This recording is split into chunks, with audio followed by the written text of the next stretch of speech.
I think the issue at the moment is the cause of the protesters is against a government that has tried to push through an amnesty bill that would grant amnesty to a corrupt former Prime Minister, the brother of the current Prime Minister. They are protesting against a government that is refusing to accept the verdict of the Constitutional Court when they were found to have fake documents and be involved in fraudulent voting in Parliament. And therefore there's a lot of anger and demand now for the government to show responsibility. So the number one priority now, I think, to defuse the situation is that the Prime Minister and the government needs to show that responsibility, to show accountability in the system. Now, the protest has been going on for a month. Prime Minister, it has been largely non-violent, and what they are doing is they are organizing sit-ins as a symbolic gesture that the government no longer has the legitimacy to run the country. The violence that erupted during the weekend resulted from government supporters being mobilized and instigated by members of this government and actually caused losses for the first time. You have to remember that this protest drew record crowd over the last month without any violence. The best way forward now is the government to take that first step to show accountability. Okay, but what is happening on the streets is clearly that the opposition, the leaders of the protests are calling for action to take over government buildings. What I want to say to you, or what I want to put to you, is this any way for a democracy to be acting, to basically call for the standing down of a democratically elected government to be replaced by an unelected People's Committee? Is that democracy? I don't think it's democracy when leaders of the government, even though they are elected, try to put themselves above the law. That's the basic issue. Now, the people who are taking to the streets, some of them taking these sit-in actions, they have said that they will accept the legal consequences of their action. It's a form of civil disobedience.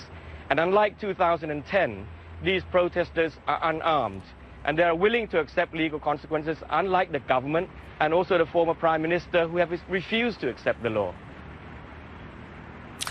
But as you pointed out at the beginning of this, the trigger for this has been an amnesty push by the government, which, if it had been passed, would have allowed the former Prime Minister, Thaksin Shinawatra, to have returned to Thailand. That bill was rejected by the Senate. So that process means that the issue of Thaksin returning is now no longer on the table, correct? So why do you need to still have protesters on the streets? That is not right. That is not right. The government had an opportunity after opposition from in the House and also on the streets to kill the bill. They didn't do it. They decided instead for an option that makes the bill suspended for the time being. And there is no indication or no assurance that after 180 days that they cannot actually reconfirm this bill. Basically, the government has lost the people's trust. The best way forward is to return power to the people, and they should do it as soon as possible. We don't want to see violence. We don't want to see democratic developments being unraveled. So the best course of action at the moment is for them to show accountability and return power to the people.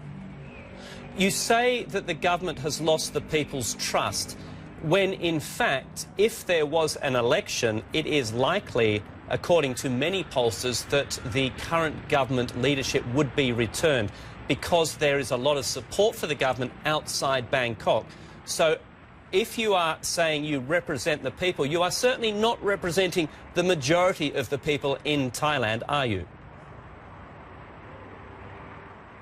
As a matter of fact, the last poll that was taken, we were actually ahead, but that's beside the issue. I think the issue now is that in any good or in any well-functioning democracy, leaders need to show accountability. And if they are so sure about winning elections, why don't they return power to the people? And you would happily welcome an election at any time? I think it's the first step towards trying to solve the country's problem now. The longer the standoff continues, the bigger the risk, because clearly government supporters have been mobilized. With the losses we've seen over the weekend, has been the result of government supporters coming in with arms, which in the end caused violence. And now we are also seeing people who are infiltrating into the protest areas and are trying to cause violence. We've seen pictures of police actually firing at protesters despite their denial. We've seen pictures of police using what could even be chemicals against protesters.